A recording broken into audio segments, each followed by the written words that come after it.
Hello students, welcome back to the channel. आज की video बहुत ही ज़्यादा इम्पॉर्टेंट रहने वाली है बिजनेस इकोनॉमिक्स के स्टूडेंट के लिए। ठीक है, बीकॉम ऑनर्स का ये सब्जेक्ट है सेमेस्टर 5 के स्टूडेंट्स का। देखो, आज की वीडियो के अंदर हम 10 मोस्ट इंपॉर्टेंट क्वेश्चंस को डिस्कस करेंगे जिनका आना आपके एग्जाम में 80 to 90% पॉसिबल है। ठीक है, ये कोई रैंडमली पिक्ड क्वेश्चन नहीं है, ये PYQs हैं आपके जो ओवर द ईयर्स बार बार आपके क्वेश्चन पेपर में रिपीट हुए हैं। मोस्ट इंपॉर्टेंट क्वेश्चंस को हम डिस्कस करने वाले हैं। 80 to 90% सिलेबस भी हम साथ साथ में कवर करेंगे क्योंकि हर यूनिट से क्वेश्चन को लिया गया है जिसमें मेनली यूनिट का यानी कि चैप्टर का मेन ऑब्जेक्टिव क्लियर हो जाएगा। यानी कि आपको कम से कम हर चैप्टर का एक ओवरऑल आइडिया हो जाएगा कि कौन से चैप्टर से क्या क्या आने वाला है, क्या क्या इंपॉर्टेंट है। ठीक है, तो सिलेबस आप अपना पूरा कंप्लीट कर लोगे। और अगर ऐसा होता है कि कोई जो है नया क्वेश्चन आ जाए, ठीक है, मान लो कि भी आपका कोई ऐसा क्वेश्चन आ जाए जो पहले कभी रिपीट ना हुआ हो, तो एटलीस्ट आपको एक आइडिया हो जाएगा कि आपको क्या लिखना है। ठीक है, तो वीडियो को हम ध्यान से देखेंगे। बहुत आसान सब्जेक्ट है, कुछ भी मुश्किल नहीं है। जैसा आप सबको पता है कि मैं आपको वीडियो के दौरान एक गिव अवे ऑफर प्रोवाइड करती हूँ। गिव अवे ऑफर क्या रहेगा कि वीडियो के दौरान मैं आपको कहीं से भी 3 क्वेश्चंस पूछने वाली हूँ। जो भी स्टूडेंट इन 3 क्वेश्चंस का बिल्कुल सही जवाब देगा कमेंट सेक्शन में, सबसे पहले और सही जवाब देगा, उनको बिल्कुल फ्री ऑफ कॉस्ट ये नोट्स प्रोवाइड किए जाएंगे। ठीक है, तो लेकिन कंडीशन क्या रहेगी? अगर आपको फ्री ऑफ कॉस्ट नोट्स पाने हैं तो कंडीशन ये है कि सिर्फ 3 ही विनर्स होंगे, सिर्फ 3 ही लकी विनर्स होंगे जिनको फ्री ऑफ कॉस्ट नोट्स मिलेंगे।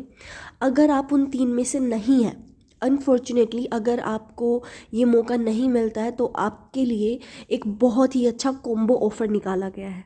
कॉम्बो ऑफ़र क्या कहता है कि अगर आप एक नोट्स परचेज़ करना चाहते हैं तो आप जो है 45 रुपीज़, जो कि एक स्टूडेंट फ्रेंडली अमाउंट है, मुझे नहीं लगता इससे कम हम कर सकते हैं क्योंकि इतनी इससे ज़्यादा मेकिंग कॉस्ट है एंड लॉसेस लेने के बावजूद आपको ये प्रोवाइड किया जा रहा है आपके एग्ज़ाम्स के लिए। ठीक है, 45 रुपीज़ आप पे करेंगे एक नोट्स के लिए। अगर आप एक से ज़्यादा नोट्स लेंगे तो आप 40 रुपीज़ पर नोट्स पे करेंगे। और अगर आप एक कॉम्बो लेते हैं 6 to 7 सब्जेक्ट के नोट्स का इकट्ठा, 6 लेंगे तो 5 का पे करेंगे, एक आपको फ्री ऑफ कॉस्ट मिलेगा।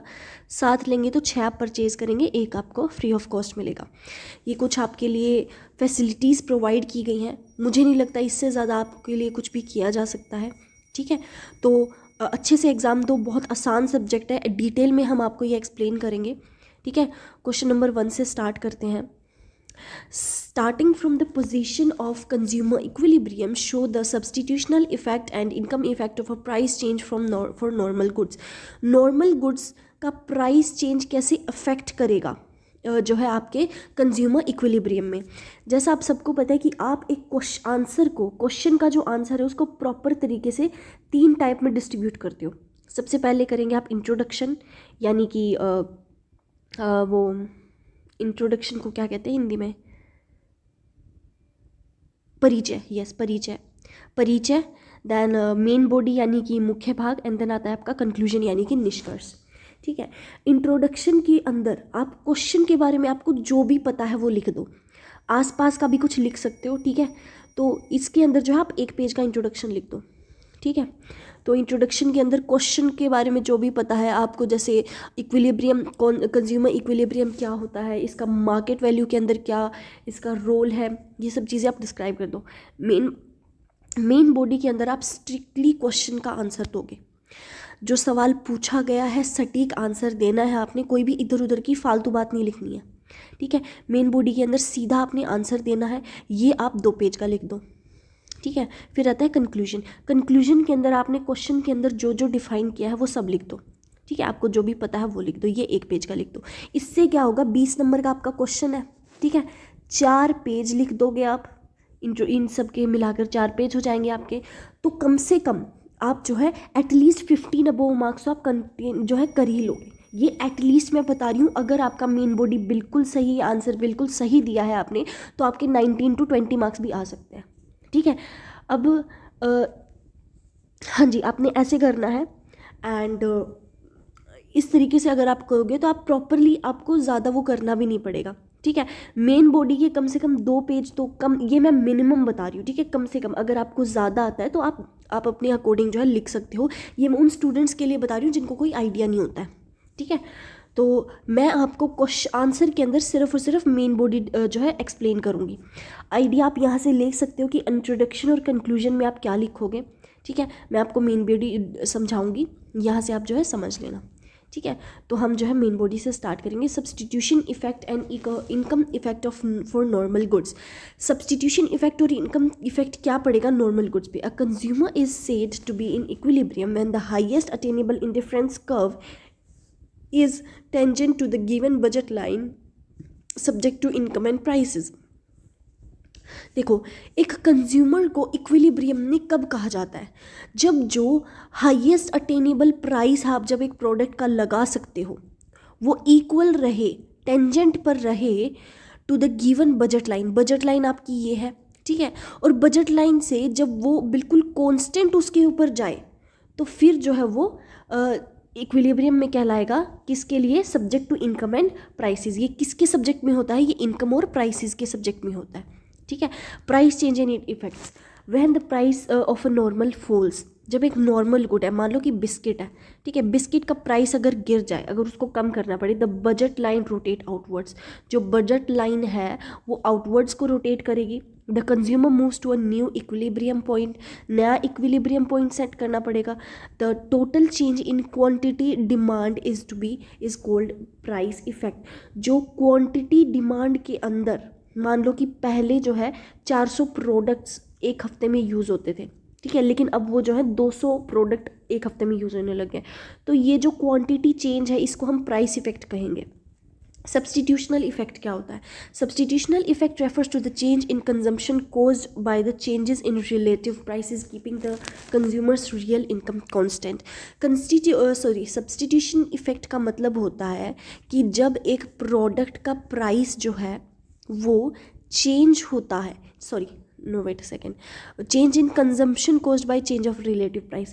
भाई प्राइस की वजह से जब कंजम्पशन कम या ज़्यादा हुए, मान लो कि आपने प्राइस बढ़ा दिया तो कंजम्पशन कम हो गई, प्राइस कम कर दिया तो कंजम्पशन ज़्यादा हो गई।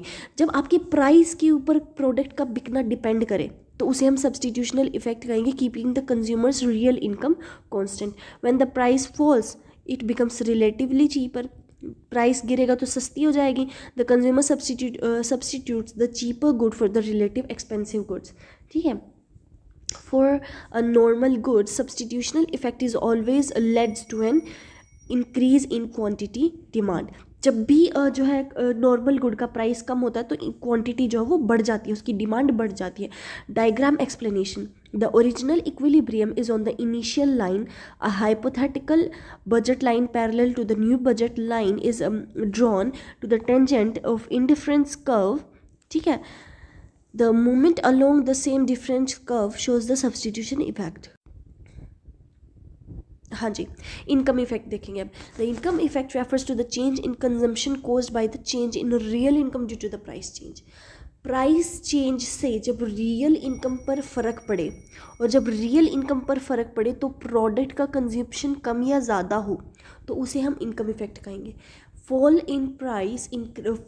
In price increases the real purchasing power.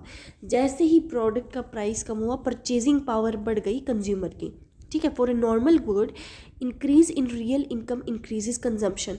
Increase in real income जैसे ही बढ़ी कंजम्पशन वैसे ही बढ़ जाएगी। Therefore the income effect for a normal good is positive.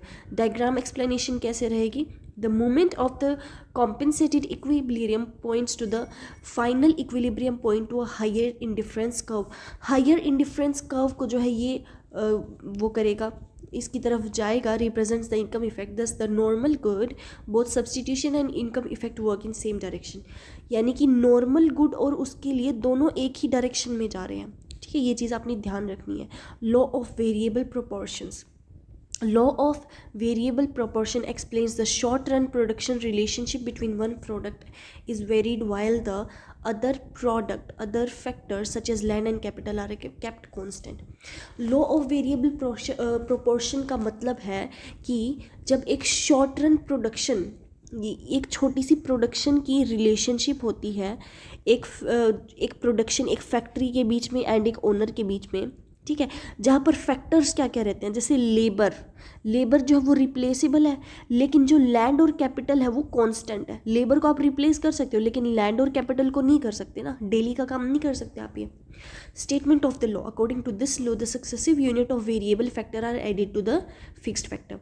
The total product initially increases at an increasing rate। increasing rate पे product की जो वैल्यू है इनिशियली वो भी बढ़ेगी।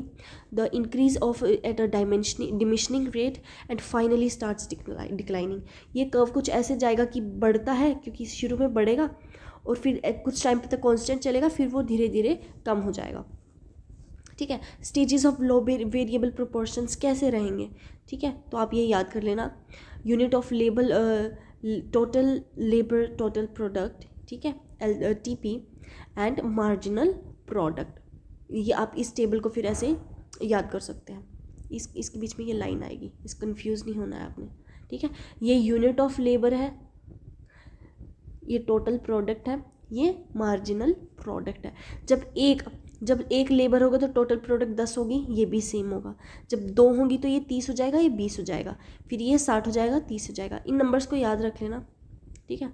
स्टेज 1 इंक्रीजिंग रिटर्न्स, जब इंक्रीजिंग रिटर्न हो जाए, ठीक है, total price increases at an increasing rate, total price बढ़ेगा। MP rises due to better utilisation of fixed factors, ठीक है। The stage ends where AP average product जो है वो आपका मैक्सिमम हो। This stage is irrational because of fixed factors are under utilised.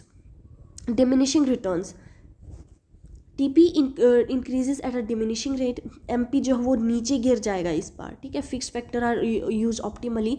This stage ends कब हो जाएगा, जब MP 0 हो जाएगा, ठीक है। नेगेटिव रिटर्न्स कब आएंगे, TP जो है वो नीचे जाने लगेगा टोटल प्रोडक्ट, ठीक है, MP नेगेटिव हो जाएगा, ठीक है। And over use of variable factors leading to inefficiency. Rational stage production, rational production will operate in stage 2 because fixed factors are inefficiently utilized, ठीक है। MP is positive adding to output. Production is neither too small nor too wasted. Operation in state 1 or 3 will be irrational, ठीक है। Second question पे चलते हैं। Derive Injo curve from income consumption curve in the case of necessary goods, luxury goods and inferior goods. Explain how the long run average cost curve is derived. How does LRAC curve reflect economies of scale at lower output levels, constant returns to scale at a midpoint, and diseconomies of scale at higher output levels? ठीक है, अच्छा सवाल है। Main body से start करेंगे। Derivation of ईगल curve from income consumption curve, ठीक है। इनकम कंजम्पशन कर्व क्या होता है? Income consumption curve shows the path traced by consumers equilibrium point at an income change. जैसे ही इनकम चेंज हुई वहाँ से इक्विलिब्रियम कैसे शिफ्ट करेगा वो यहाँ से मेजर किया जाता है। While the prices are good remains constant, जब तक प्राइसेस नॉर्मल है यानी कि जैसा उस प्रोडक्ट का जो सेल है वो चल रहा है तब तक वो कांस्टेंट रहेगा। Each point on the ICC represents of a different equilibrium position corresponding to different position corresponding to a different level of income. By observing how the quantity consumed of a particular good changes, एक consumption किसी भी product का किस तरीके से change होता है, ठीक है, तो वहाँ से हम ईगल कर्व को डिफाइन करेंगे। ईगल कर्व कब बीच में आता है? जब आप कंजम्पशन एक प्रोडक्ट का देखते हो कि कैसे ये चेंज हो रहा है, कहाँ पर बढ़ रहा है, कहाँ पर कम हो रहा है, which directly shows the relationship between income and quantity demand, ठीक है। हाँ जी, ईगल curve of necessary good are those good which are essential for basic livings. जो रोज़मर्रा की ज़िंदगी में जीने के लिए ज़रूरी चीज़ें उन्हें हम नेसेसरी गुड्स कहेंगे। क्या क्या चाहिए? रोटी, कपड़ा, मकान, right. Grains, basic clothing and housing. As income increases, the consumer certainly increases consumption of necessary goods. जैसे जब तक आपके पास एक मिनिमम इनकम आ रही है उस टाइम पे आप सर्वाइवल पर फोकस करोगे कि रोटी, कपड़ा, मकान, ये चीज़ें पहले मेन है, सर्वाइवल है। जैसे जैसे इनकम बढ़ेगी क्या होगा? अब वो कंजम्पशन करेगा जो है अननेसेसरी गुड्स का, ठीक है। नेसेसरी तो यही है और बाकी को तो हम एक अलग कैटेगरी में भी ला सकते हैं। तो वो क्या होगा फिर? वो लेस देन प्रोपोर्शनेट होगा, ठीक है। जी, derivation and explanation. When the income rises the budget line shifts outward parallelly. जैसे जैसे आपकी इनकम बढ़ेगी बजट लाइन बढ़ेगी। मान लो कि पहले आप 5,000 आपके बजट में आते थे, इनकम बढ़ गई, अब 10,000 बजट में आ गए, ठीक है। रोटी कपड़ा मकान के लिए तो 2,000 चाहिए, बाकी 8,000 आप जो है अपनी और चीज़ों के लिए लगाओगे, ठीक है। The higher equilibrium point on consumer indifference curve, the ICC slope upwards but gradually becomes flatter, showing the although consumption of necessary good increases. Consumption of necessary goods की बढ़ तो रही है, it does so at a slower rate when the quantity of necessary goods consumed at a different income level are plotted against income. The eagle curve slope upwards but gently. Conclusion for necessary goods. The eagle curve for necessary goods is upward sloping but relatively flat, indicating low income elastic of the demand. Eagle curve for luxury goods. Luxury goods are goods which consumption increase more than proportionate income. अब ये ऐसी चीज़ें हैं जिनकी consumption से more than proportionate income चाहिए होती है. Examples include expensive cars, branded clothes, air travel and luxury houses. ठीक है. Derivation and explanation. As income increases consumers spend a large proportion of their income on luxury goods. जैसे जैसे income बढ़ती रही है, अब आप मान लो कि आपकी जो इनकम है वो 5 लाख हो गई है, ठीक है. डेली ज़रूरतों की ज़रूरत आज भी आपको चलो मान लो 2,000 से बढ़ के वो 5,000 हो गई है, लेकिन बाकी जो आपके पास 4,95,000 है उनको आप क्या करोगे, लग्जरी पे वो करोगे, ठीक है. तो ये इसीलिए यूज़ होता है. The ICC slope steep upwards. ICC slope क्या होगा, बढ़ने लगेगा. Showing a sharp rise in consumption and income increase. Sharp, जैसे ही इनकम, ये आपकी इनकम इंक्रीज है, ये आपकी स्पेंडिंग है, जैसे ही इनकम बढ़ी आपकी वो जो स्पेंडिंग है वो भी बढ़ रही है. When the quantities demand at different income level are plotted on ईगल कर्व. जब क्वांटिटी डिमांड अलग अलग इनकम लेवल पे जब उसको प्लॉट किया जाता है, इट राइजेज स्टीपली. वो स्टीपली इंक्रीज करेगी, reflecting high income elasticity of demand. Conclusion क्या निकलेगा, द ईगल curve for luxury goods is steeping upwards slopingly, showing that the demand increase rapidly with income. ईगल curve for inferior goods. Inferior goods are goods और whose demand fall when income increases beyond a certain level. जैसे ही income बढ़ी, इन goods की जो demand है वो कम हो जाती है, ठीक है. Example includes course grains and low quality goods. Low quality goods जो है लोग लेना बंद कर देते हैं, ठीक है. Derivation and explanation. At lower income levels consumption of inferior goods increases. जब इनकम कम होती है तो आप लोअर गुड्स का जो है कंजम्पशन हाई रखते हो, ठीक है, क्योंकि आप अच्छे सब्सटीट्यूट्स को नहीं अफोर्ड कर पा रहे हो. However at a certain income level, जैसे ही इनकम लेवल बढ़ने लगता है, consumers begin to substitute inferior goods with superior goods. अब इन्फीरियर से सुपीरियर पे आ जाएंगे. As a result the ICC initially slopes upward.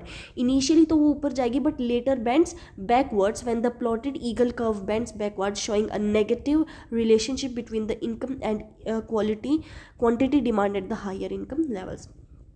Conclusion for inferior goods. The eagle curve for inferior goods is backward bending, indicating that higher income leads to lower consumption of such goods. ठीक है. Long run cost curve, derivation and interpretation. तो meaning of LRAC क्या होता है. Curve shows minimum possible average cost of producing various level of output when all factors are in a variable. In the long run, firm changes its plant size and choose the most efficient production scale.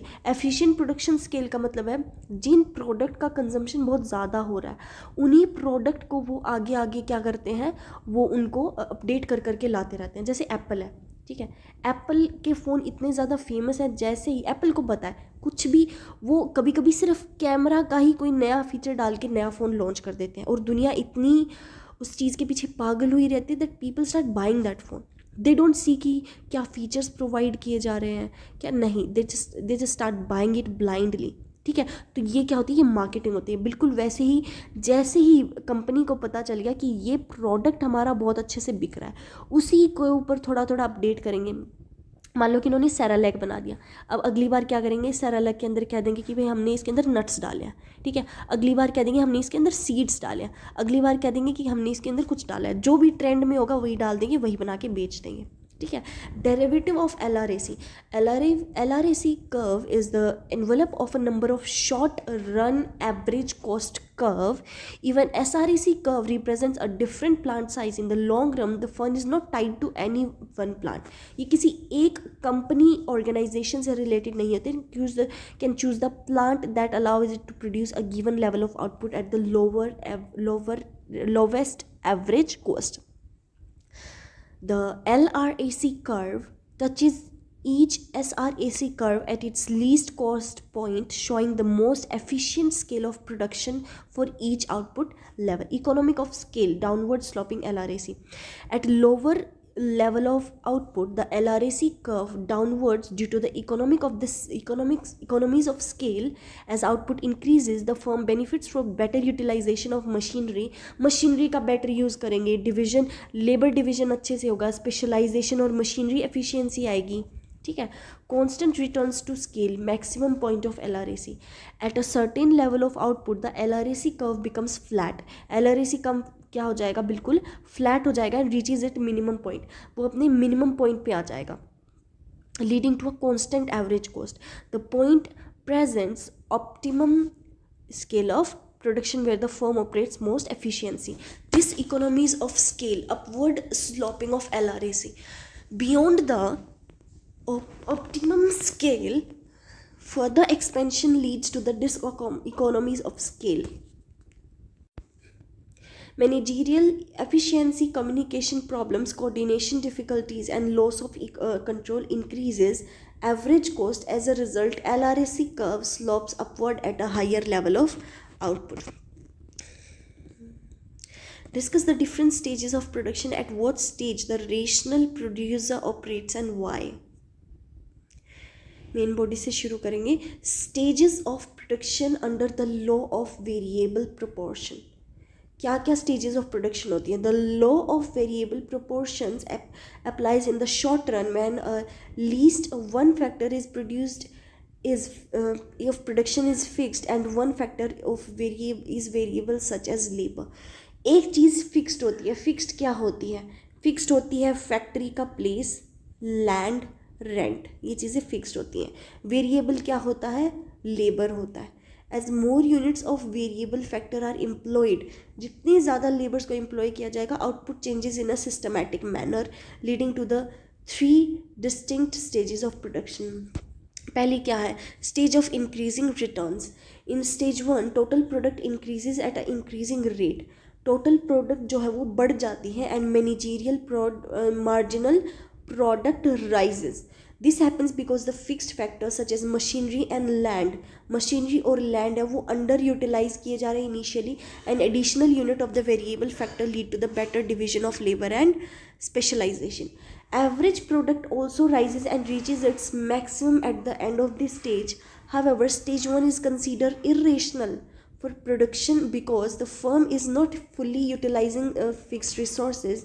Stopping production at a stage means the production is sacrificing opportunity to increase output more efficiently. Stages of diminishing returns, where the average product is maximum and the ends where marginal product becomes zero. Maximum product जो है product, average product है वो maximum आ रहा है, लेकिन marginal product zero हो जाएगा. In this stage total product continues to increase but at a diminishing rate. The marginal product starts declining through the though it remains positive. This stage represents the most efficient use of both variable and fixed factors. Fixed factors are fully utilized, and each additional unit of variable factor adds positively to the output unit even though it's decreasing rate. ठीक है. Stage of negative returns. In stage 3 marginal product becomes negative and total product starts declining. Total product जो वो घटने लग जाती है. This occurs due to excessive use of variable factors relative to the fixed factor related to leading to overcrowding, inefficiency and management. ठीक है. Operating in this stage is irrational because additional unit of variable factor reduce the total output, increasing it. Rational stage of production. Rational producer will always operate stage 2, the stage of diminishing returns. This is because वो stage 2 को जो है सबसे ज़्यादा वो करेंगे. क्यों करेंगे? The marginal product is positive है marginal product, ठीक है. बाकियों में क्या था, एक में ज़ीरो था और एक में नेगेटिव था. Adding to the total output, fixed factors are efficiently utilized. Production is neither too small nor too wasteful, ठीक है. Operating in stage 1 and 3 would result in inefficient use of resources and lower profitability. Price effect, price consumption और saving behavior. Price effect क्या होता है? Price effect refers to total change in quantity demand of a good resulting from change its price. Price के बदलने की वजह से quantity के अंदर जो फ़र्क आए, ठीक है, while keeping income constant. Income constant है लेकिन प्राइस की वजह से जो प्रोडक्शन कम या ज़्यादा हो तो उसे जो हम कहते हैं. इसके दो कंपोनेंट्स होते हैं, सब्सटीट्यूशन इफेक्ट और इनकम इफेक्ट. ये हम पहले पढ़ चुके हैं, ठीक है. प्राइस कंजम्पशन कर्व, ये जो है shows the locus of consumer equilibrium points at the price of good changes while income and the price of other goods remain constant. Shape of the PCC. For normal goods, the PCC slope downwards to the right, indicating the consumption increases as the price falls. जैसे जैसे price बढ़ा इन जो consumption है वो बढ़ रही है, लोग चीज़ों को ज़्यादा खरीद रहे हैं. For inferior goods, the PCC may bend backwards. Inferior goods यानी कि जो चीज़ें जब इनकम कम थी तब तो खरीद रहे थे, लेकिन जैसे ही इनकम बढ़ी वो उन चीज़ों को नहीं खरीद रहे, तो उनका जो है वो कर्व पीछे की तरफ बैकवर्ड होगा. In extreme cases given goods and PCC may slope upwards, ठीक है. Interest rate changes and house hold saving behaviour. Interest rate play a crucial role in determining whether the household prefer current consumption or future consumption. A rise in interest rate may make future consumption cheaper related to the present consumption.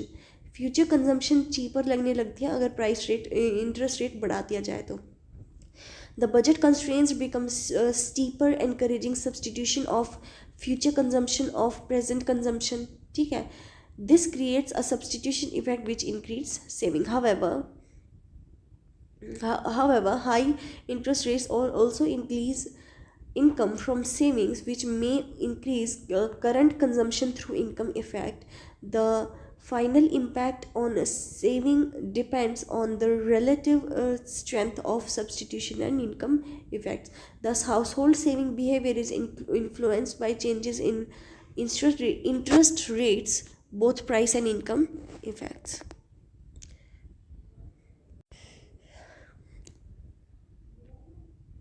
हाँ जी, fourth question क्या पूछ रहा है? Explain the long run average and marginal cost curve. तो हम इसको describe करेंगे, main body से स्टार्ट करेंगे.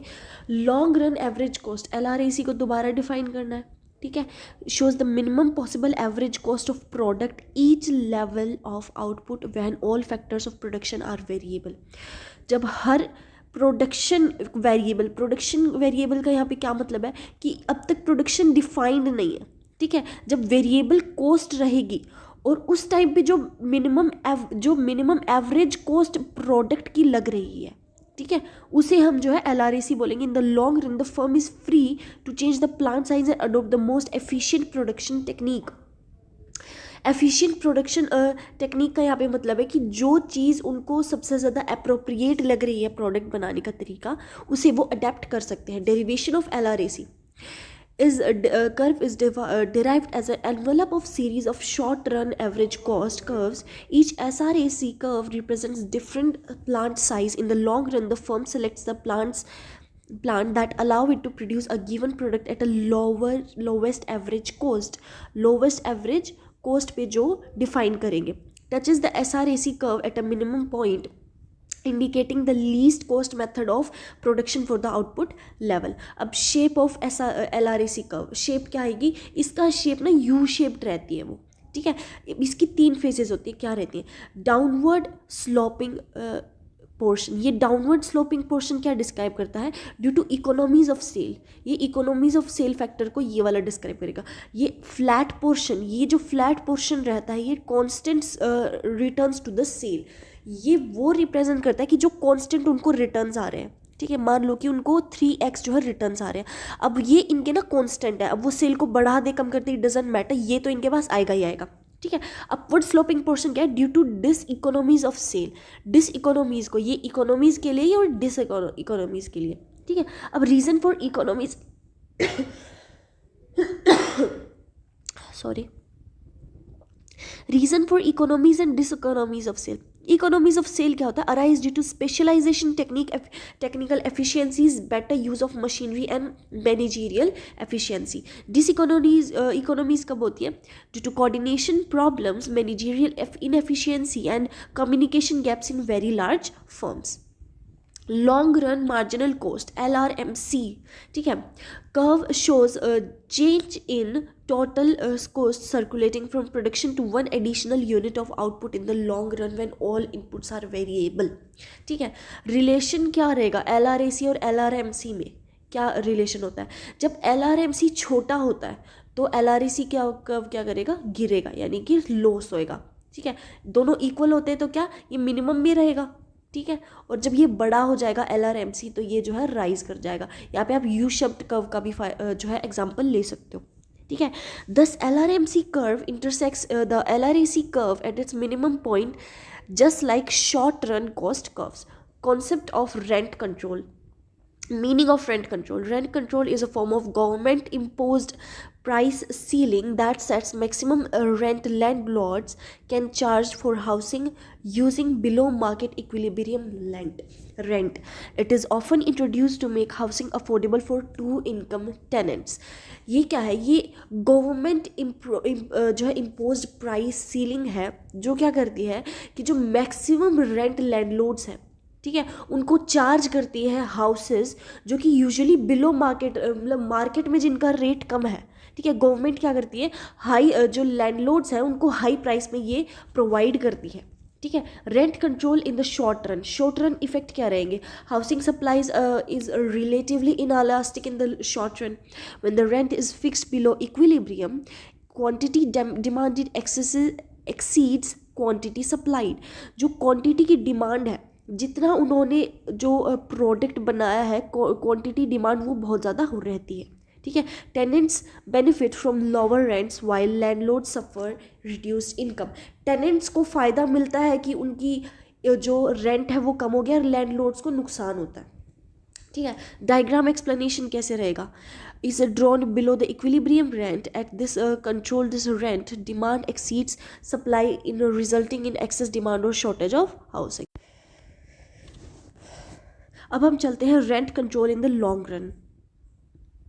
लॉन्ग रन के इफेक्ट क्या रहेंगे, ठीक है, तो in the long run landlords reduce maintenance और exit to the rental market. New house construction declines.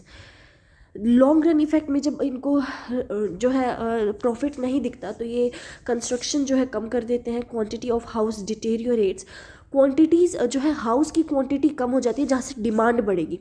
Black market, illegal payment and discrimination may emerge. Diagram explanation कैसे करेंगे, the supply becomes more, supply curve become more elastic in the long run. Rent control leads to an even larger shortage worsening the housing problem. Evaluation of rent control. Advantages क्या रहेंगे, protects tenants from high rent, provides housing affordability. Disadvantages क्या है, house supply कम हो जाएगी। ठीक है, encourages inefficiency and black markets. Black markets के अंदर उस पर्सन का इवेल्युएट होना बहुत ज़्यादा वो हो जाता है, पॉसिबल हो जाता है। Deteriorates housing quality.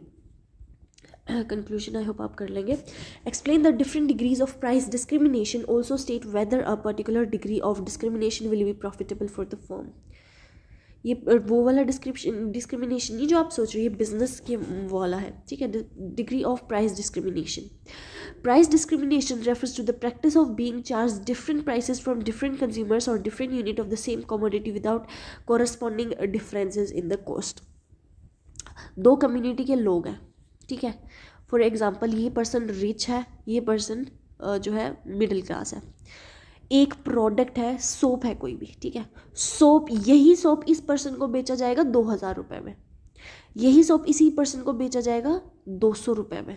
ठीक है, तो इसी को प्राइस डिस्क्रिमिनेशन बोला जाता है। जब एक प्रोडक्ट डिफरेंट कंज्यूमर्स को डिफरेंट प्राइस पर या फिर डिफरेंट कमोडिटी के ऊपर बेस के ऊपर बेची जाए, उसे हम प्राइस डिस्क्रिमिनेशन कहेंगे। PAQ price discrimination is classified into 3 categories. 3 category का होता है ये। पहला है, under this degree the seller charges each consumer the maximum price or he or she is willing to pay for every unit। Her unit के लिए जो वो प्राइस पे करने को तैयार हो जाते हैं वो जो है उसको देते हैं, ठीक है। हाँ जी। As a result the entire consumer surplus is transferred to the producer। This degree is profitable when the seller is completely knowledge of consumers willing to pay। Resale is not possible and the seller enjoys the monopoly power। जब उन्हें पता है कि एक need होती है ना कि जब पर्सन को आप जो है सामान बेच रहे हो, ठीक है, आपको पता लग जाए दैट आपके पास एक ही प्रोडक्ट है। फॉर एग्जांपल आपके पास ना एक वो पेन स्प्रे है, पेन स्ट्रेन के लिए स्प्रे नहीं आती है, मान लो कि आपके पास वो स्प्रे है, वो एक ही बची है, ठीक है। अब एक कंज्यूमर आ जाए और आपको पता चले इसको बहुत ज़्यादा नीड है। अब बेचते तो आप उसे 100 रुपये को हो, लेकिन जैसे ही उसको पता लगा कि नीड है तो आप 500 रुपये की बेचोगे। अब उसके पास ऑप्शन भी नहीं है, वो खरीदेगा भी, ठीक है, तो इसको भी प्राइस डिस्क्रिमिनेशन कहेंगे। ये हमारी फर्स्ट डिग्री थी। सेकंड डिग्री क्या कहती है, different prices are charged for different quantities और ब्लॉक्स ऑफ कंजम्पशन। अलग अलग क्वांटिटी के लिए अलग अलग आप प्राइस चार्ज कर रहे हो। Bulk discount, slab rates of electricity and telephone tariffs, this form of profitable when consumers different consumption level, self selection is possible and resale is constructed. Third unit, price discrimination. The seller divides the market into separate sub-markets and charges different prices in each market, such as student concession, senior citizen discounts, or domestic foreign pricing. This degree is profitable when the market can clearly be separated. Elasticity of demand differs in different market and the transfer of goods between market is not possible। देखो यहाँ पे क्या करता है कि भाई एक person है, उसकी 3-4 जगह पे मार्केट है, 3-4 जगह पे उसकी शॉप है अलग अलग मार्केट में, तो हर जगह पे हर इंसान के लिए उसने अलग रेट बना दिया। स्टूडेंट के लिए अलग रेट बना दिया उसने, सीनियर सिटीजन के लिए अलग वाला डिस्काउंट निकाल दिया, डोमेस्टिक और फॉरेन प्राइसेस का अलग डिस्काउंट निकाल दिया। ये इस तरह का काम करता है। और ऐसा क्यों करता है, क्योंकि उसे पता है कि एक मार्केट का जो वो है प्रोडक्ट है वो दूसरे मार्केट में सप्लाई नहीं हो सकता, ठीक है। ऐसी जगह पे जाके ये लोग करते हैं। Indifference curve and consumer equilibrium. An indifference curve shows a different combination of two products that provide the consumer with the same level of satisfaction. A rational consumer is indifferent among all points on the same indifference curve। Properties of indifference curve. Properties क्या रहेंगे, indifference curve slope downward from left to right। Higher indifference curves represent higher satisfaction। जितना higher curve होगा उतनी ज़्यादा higher satisfaction they show। They are convex to the origin due to the diminishing marginal rate of substitution। They never interest each other and do not touch the axis। Consumer equilibrium क्या कहता है, is achieved when the consumer attains maximum satisfaction given income and price of goods, ठीक है। Graphically it is obtained at the point where the budget line is tangent and the highest possible indifference curve। At this point the marginal rate of substitution between two goods is equal to the ratio of their price। Consumer has no incentive to change the combination of goods। Using marginal principles under monopoly competition market, explain equilibrium of firm in the short run and long run। Okay, main body से start करेंगे। Equilibrium of firm under monopolistic competition. Monopolistic competition is a market structure characterised by large number of firms, different product differentiation, free entry exit, cost selling। Each firm has some control over prices and face a downward sloping demanding curve। Monopolistic competition का market का क्या मतलब होता है कि एक company के पास जब पूरी अथॉरिटी होती है प्रोडक्शन, कॉस्ट और प्राइस के बारे में पूरा का पूरा जो डिसीजन लेने की, उसे हम मोनोपोलिस्टिक मार्केट कहते हैं, जिसके अंदर एंट्री भी फ्री है, एग्जिट भी फ्री है, ठीक है। शॉर्ट रन इक्विलिब्रियम क्या होगा, ये मार्जिनल कॉस्ट और मार्जिनल रिवेन्यू, ये एक जो है मिनिमम जो एक कंडीशन है जो फुलफिल करनी पड़ेगी अगर आप किसी भी चीज़ का प्रोडक्शन कंटिन्यू करना चाहते हो, ठीक है। अगर थोड़ा बहुत भी ऊपर नीचे तब भी चलेगा, बट मार्जिनल कॉस्ट और मार्जिनल रिवेन्यू तो इक्वल होना ही चाहिए। In the short run firm under monopolistic competition aim to maximise profit और मिनिमाइजिंग लॉस। स्टार्टिंग में जब आप कोई भी कंपनी अपना प्रोडक्ट निकालते हो तो आपका क्या एम रहता है कि भाई ज़्यादा से ज़्यादा जो है प्रॉफिट आए। प्रॉफिट आने का रीज़न क्या है कि भाई आपका जो भी कैपिटल लगा है, इनिशियल जो कैपिटल है, एटलीस्ट आप वो तो रिक्वायर कर ही लो मार्केट से। According to which in a firm marginal cost equals marginal revenue, MC cuts MR from below, ठीक है। In the short run a firm may earn super normal profit, normal profit or incur losses depending upon the position of the average cost curve related to the demanding curve. If AR is above AC at equilibrium output, the firm earns supernormal profits. जब AR और AC equal होते हैं तो firm क्या करेगी, नहीं sorry, जब AR जो है वो ऊपर है, AR is above than AC, तो क्या है, फर्म जो है सुपर नॉर्मल प्रॉफिट्स अर्न करती है, काफ़ी ज़्यादा अच्छा खासा प्रॉफिट उनको रिसीव होता है, ठीक है। लेकिन जब दोनों इक्वल होते हैं तो नॉर्मल प्रॉफिट आएगा, ठीक है, क्योंकि इक्वल है तो मतलब एटलीस्ट रिवेन्यूज, अगर रिवेन्यू ज़्यादा है तो प्रॉफिट ज़्यादा रहेगा, अगर दोनों इक्वल है तो नॉर्मल प्रॉफिट रहेगा। लॉन्ग रन इक्विलिब्रियम क्या है, एक कंपनी के चलने के लिए MR is equal to MC तो होना चाहिए, तो ये कंडीशन तो होनी ही चाहिए, ठीक है। Due to the free entry and exit of firm, super normal profits attract new firms, increasing competition while losses force firms to exit market. बहुत ज़्यादा जो है लॉस हो गया तो ऑब्वियसली उनको मार्केट से निकलना पड़ेगा। As a result the demanding curve of each firm shifts until the firm only earns normal profit. Long run equilibrium का उनका एक लौता एम होता है कि फर्म जो है लॉन्ग रन में नॉर्मल प्रॉफिट अर्न करे, ठीक है। Super normal profit monopolistic market में अर्न करना it is very rare but not impossible, लेकिन एक लॉन्ग रन में अगर उन्हें एक कंपनी को जो है उन्हें एक स्टेबल ग्राउंड पे रखना है तो उनको नॉर्मल प्रॉफिट तो is the least condition they need to fulfil, ठीक है। हाँ जी, AR is equal to AC at the equilibrium output. Thus, in the long run, firm operate with excess capacity and earn normal profits. Concept and shape of short-run cost curves. Short-run cost curve are the cost curve in which at least one factor of the production is fixed. एक factor fixed है, ठीक है। The main short run cost curve are TC total cost, average cost, marginal cost. Average cost curve क्या कहता है, average cost curve refers to the cost per unit of output. In the short run the AC curve is U shaped, ठीक है। Due to the law of variable proportion initially AC falls due to better utilisation of fixed factors की better utilisation की वजह से ये गिरता है। Later rises due to the crowding and inefficiencies. Marginal cost curve क्या कहता है, marginal cost curve refers to the addition of total cost caused by the producing one extra unit of output. The MC curve is U-shaped because MC falls due to increasing returns and variable and later rises due to diminishing returns. Relationship between AC and MC curve, क्या क्या relation होती है, देखो अगर MC कम है, marginal coast कम हुई तो जो है AC गिर जाएगा, एवरेज कोस्ट गिर जाएगा।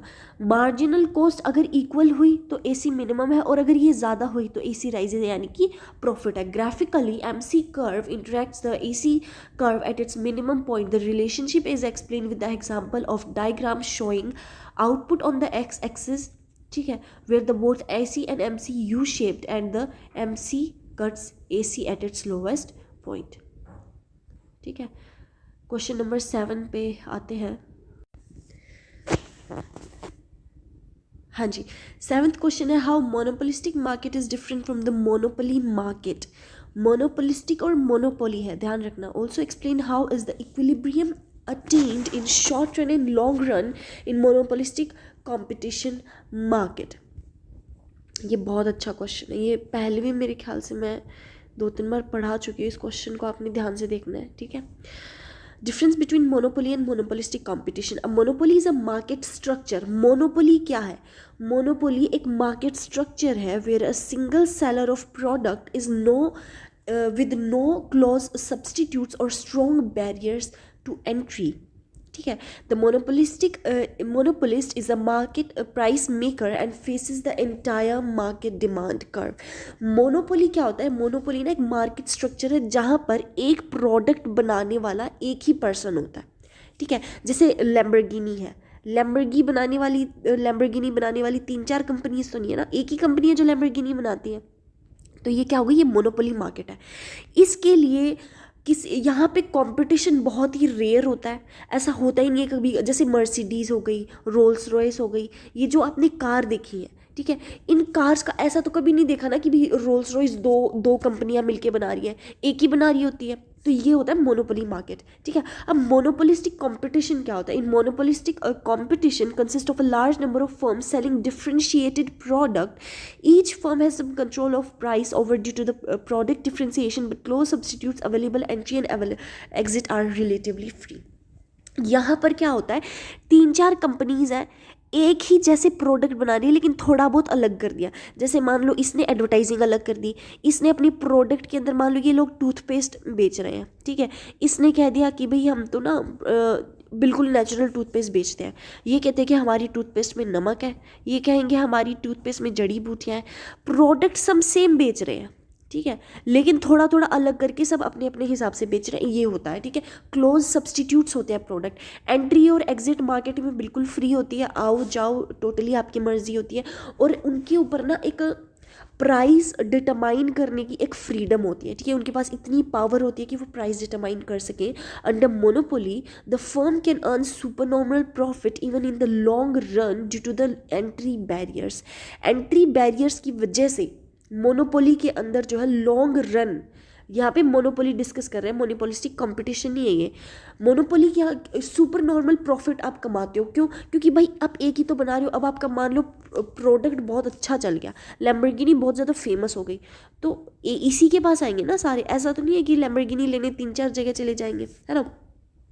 Firm only earns under monopolistic competition, the firm only earns normal profit in the long run due to free entry and exit. free entry and exit की वजह से इनको जो है लॉन्ग रन के अंदर सिर्फ नॉर्मल प्रॉफिट्स ही देखने को मिलते हैं. डिफरेंस क्या है मोनोपोली और परफेक्ट कंपटीशन में? Perfect competition is characterised by a large number of buyers and sellers, homogeneous product, perfect knowledge and a free entry and exit. Firms are price takers and cannot influence market price. Firms जो है वो market के product के price को नहीं determine कर सकती, उनके पास वो पावर नहीं है. On the other hand, a monopoly has a single seller, unique product, imperfect information and strong barriers to entry. Monopoly के अंदर बहुत ही ज़्यादा strong barriers होते हैं. competition लाना next to impossible है, बहुत ही ज़्यादा मुश्किल है. The monopolist has a full control. उनके पास पूरा कंट्रोल रहेगा. प्राइस क्या होगा, आउटपुट क्या है, कितने प्रोडक्शन बनाए जाएंगे, किस साल को कितना प्रोडक्शन किया जाएगा, वो पूरी उनके पास पावर होती है. While perfect competition leads to efficient allocation of resources, monopoly generally results in higher prices and lower output. Equilibrium of a firm under monopolistic competition. Short run equilibrium क्या होता है? मैं पहले भी बता चुकी हूँ, ये चीज़ मेन है. मार्जिनल रेवेन्यू और मार्जिनल कोस्ट किसी भी कंपनी, किसी भी फर्म के चलने के लिए इम्पॉर्टेंट होता है. अगर आपको आपका फर्म चलाना है तो मार्जिनल कोस्ट और मार्जिनल रेवेन्यू इक्वल होना ही चाहिए. ठीक है. Firm under monopolistic competition achieve equilibrium by applying marginal principle. MC cuts MR from below. Depending on the position of AC curve, a firm may earn supernormal profit, normal profit and incur losses in the short run. ठीक है.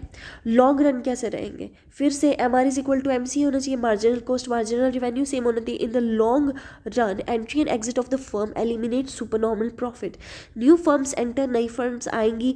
When profit exist the firm exit when losses occur. As a result, the demand curve of the each firm tangent to the AC curve. ठीक है. AR यहाँ पे क्या है? Demand है is equal to AC. ठीक है, average cost resulting in the normal profit in the excess capacity. Monopoly, inefficiency and deadweight loss. क्या होता है? Under monopoly, equilibrium occurs where MR is equal to MC, but price is determined from the AR curve. This leads to a higher price and lower output compared to the perfect competition. Since output is restricted, some potential consumer and producer surplus is lost, resulting in deadweight loss. Deadweight loss यहाँ पे होता है. Deadweight loss represents the loss of social welfare due to the under production and misallocation of resources. Unlikely perfect competition, monopoly does not achieve allocative efficiency because price is greater than marginal cost, leading to inefficiency in resources of resource allocation. हाँ जी, 8वें प्रश्न पर चलते हैं. Using marginal principles under perfect competition market, explain equilibrium of a firm in short run and long run. Also state when a firm occur at shutdown point. Main body से start करेंगे. Equilibrium of a firm under perfect competition. Perfect competition is characterised by large number of buyers and sellers, homogeneous product free entry. देखो, perfect competition के अंदर एक product को बनाने वाली 6-7 कंपनियां होती हैं. ठीक है, एंट्री और एग्जिट फ्री होता है. एक फर्म को टिकने के लिए MR is equal to MC होना चाहिए और यहाँ पर एवरेज कॉस्ट भी सेम होना चाहिए. शॉर्ट रन इक्विलिब्रियम क्या रहेगा? इन the short run a perfectly competitive firm attains equilibrium by applying the marginal principle according to which MR is equal to MC. MR cuts MC from below. Since price remains constant, MR is a horizontal line depending upon the average position of average cost equilibrium output. The firm may earn supernormal profit. कब क्या आएगा? जब average revenue इससे average cost से ज़्यादा होगा. जब दोनों इक्वल होंगे तो नॉर्मल प्रॉफिट रहेगा. लॉसेस कब होता है? जब आपकी कॉस्ट ज़्यादा लग रही होती है और रिवेन्यू आप बिल्कुल नहीं बना पा रहे. ठीक है. लॉन्ग रन इक्विलिब्रियम क्या कहता है? फ्री एंट्री और एग्जिट रहेगा. Eliminate super normal profit and losses, ये सब एलिमिनेट हो जाएगा. New firms enter the industry when profit exist, increasingly supply and reducing price. Firms exit when losses occur and reduce supply and increasing price. Long run equilibrium is achieved. कब achieve होता है? MR is equal to MC, AR is equal to AC होना चाहिए. AR is equal to AC. ठीक है, normal profit के लिए. ठीक है. Shutdown point of a firm. Shutdown firm shuts down production in the short run when it is unable to cover average variable cost. जब raw material के लिए जो कैपिटल लगा है, जब वो लोग अटेन नहीं कर पा रहे हैं, उस टाइम पे शटडाउन करने की स्थिति आ जाती है. ठीक है. AR is equal to ABC. If the price falls below ABC, the firm minimizes losses by stopping production. Losses को minimize करती है production बंद करके. However, if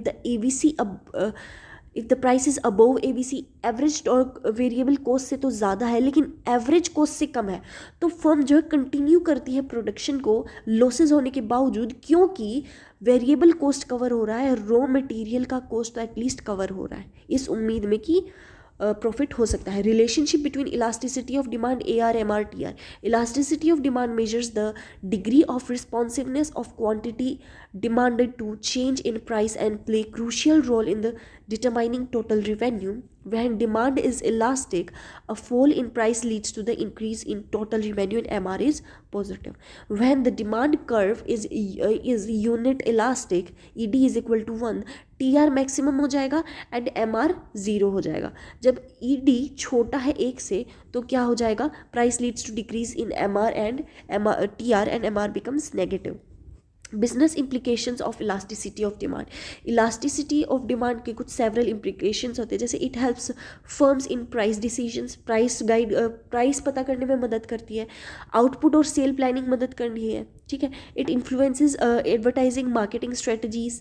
it assists firm in forecasting the effect of price change in और revenue के ऊपर price changes का क्या फ़र्क पड़ेगा. It helps in choosing between price competition and non price competition. 9वें क्वेश्चन पर चलते हैं. 9th question is, why do oligopolist firms find themselves in a prisoner's dilemma? Explain the concept of prisoner's dilemma with suitable example. ये question भी important है, ये पहले भी आ चुका है. ठीक है. हाँ जी. मेन बॉडी से स्टार्ट करेंगे। Impact of pandemic on demand, supply and market equilibrium. कोविड-19 जो आया था उसका डिमांड पे क्या फ़र्क पड़ा था, ये सब हम पढ़ेंगे। The pandemic like COVID affect the demand and supply of good differently depending on whether they are essential और नॉन इसेंशियल। इसेंशियल गुड्स कौन से होते हैं? Demand increase. Panic buying and precautionary moves lead to a sudden rise in demand of essentials such as food, medicine, masks, and sanitizers. Supply disruptions. Supply chains may be interrupted due to the lockdown, transport restriction, and labor shortage, reducing availability. Market equilibrium. Higher demand and restricted supply push prices up, causing a temporary shortage. 2020, the demand of sanitizers and masks skyrocketed globally. Manufacturers struggled to meet the demand, leading to the price surges and stockouts. Non-essential goods कौन से थे? Demand decreases. किसकी हुई थी? Luxury items की, travel, restaurant, entertainment, इन सब की demand कम हो गई थी, right? Supply effect क्या हुआ? While the supply may initially remain unchanged, over time reduce production due to the failing sales. Market equilibrium.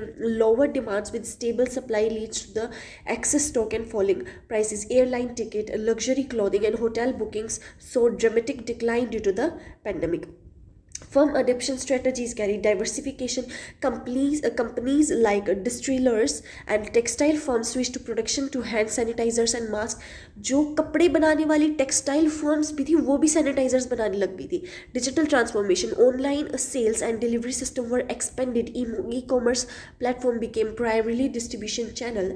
Dynamic pricing and inventory management. Firms adjusted price based on changing demand and limited supply. Cost optimization. Many firms reduced fixed cost, suspended non-essential projects, and optimized workforce deployment in the main liquidity. Through these strategies, firms aimed to survive revenue shocks, retain consumer loyalty, and quickly adapt to the rapidly changing market condition. Oligopolist firms and the prisoner's dilemma. Oligopolists consist of a few large firms whose decisions are strategically interdependent. Each firms, देखो ओलिगोपोलिस्ट firm क्या होते हैं? जैसे एक जो है monopolistic competition में 3-4 firm होती है, ठीक है? तो ये है एक मेन फर्म, ये मतलब पेरेंट कंपनी है, ये सबसे बड़ी फर्म है. यहाँ पे क्या होगा? जो प्राइसेस हैं, जो प्रॉफिट लॉस या फिर आउटपुट है, वो पेरेंट कंपनी का पहले देखा जाएगा, इसका क्या है, उसके बेसिस पे बाकी जो फर्म्स हैं वो अपना प्रोडक्शन डिसाइड करेंगे, ठीक है? तो ये एक प्रिजनर्स डिलेमा हो जाता है. प्रिजनर डिलेमा क्या कहता है? सिनेरियो क्या है कि even though the cooperation maintenance high would maximise joint profits. अगर कंपनीज है वो कोऑपरेट करेंगी. कोऑपरेट का यहाँ पे क्या मतलब है?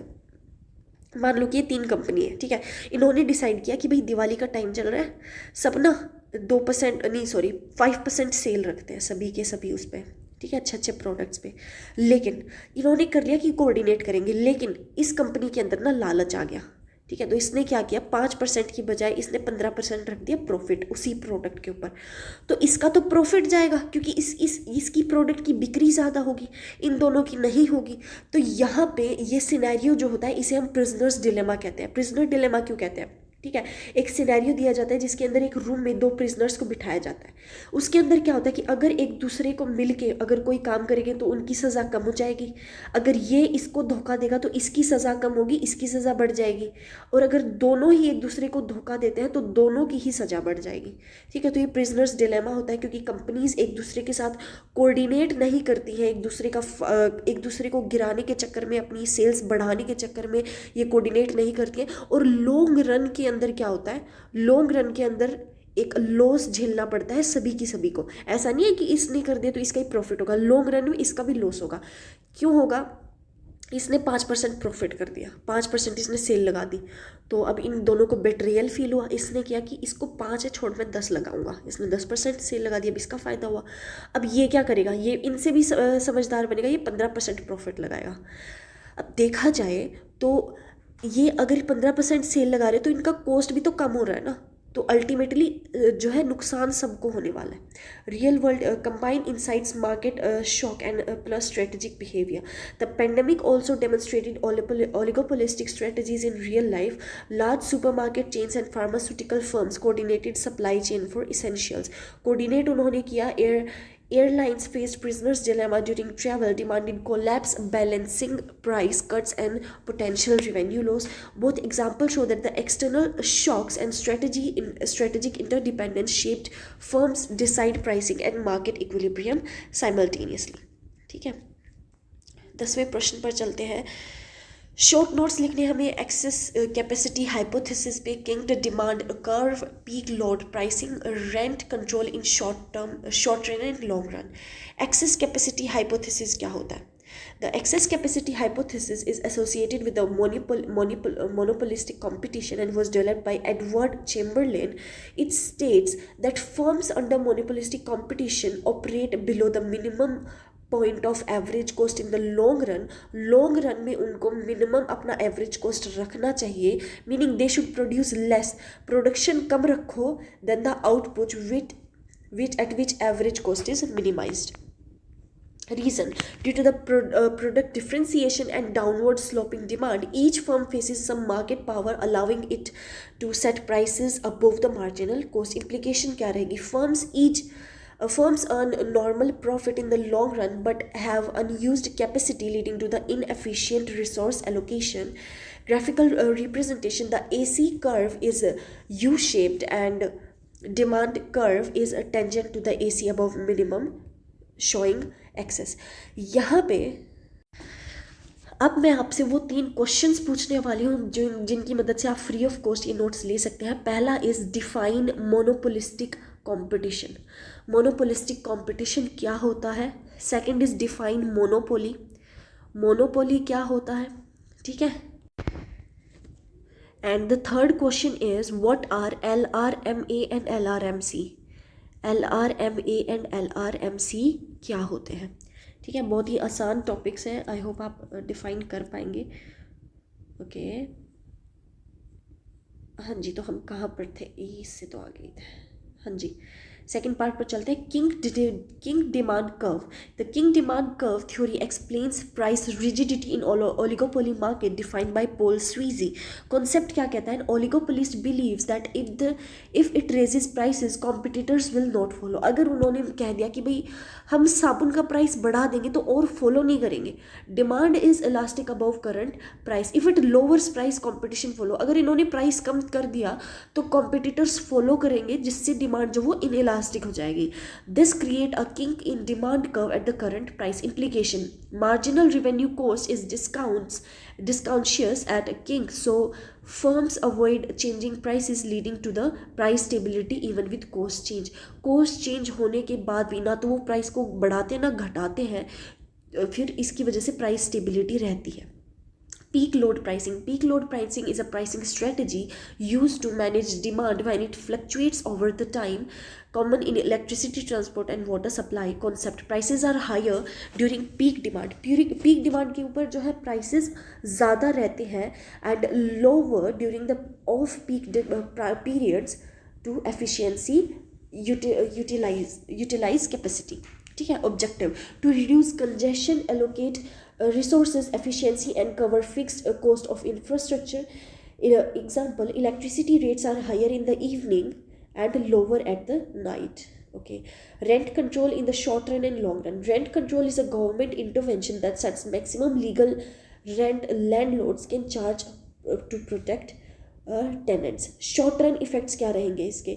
Rent is kept below market equilibrium. Market से कम प्राइस रखा जाता है रेंट का. ठीक है. Benefit tenants by reducing housing cost. Landlords earn lower profits by housing supply may not immediately adjust. Long run effect क्या रहेंगे? Reduce incentives for landlords to maintain और build new housing, leads to the house shortages and deterioration in quality, may encourage black market rents above the controlled price. ठीक है. और यहीं पे आपका ये ख़त्म होता है. All the best for your exam. That's it for today.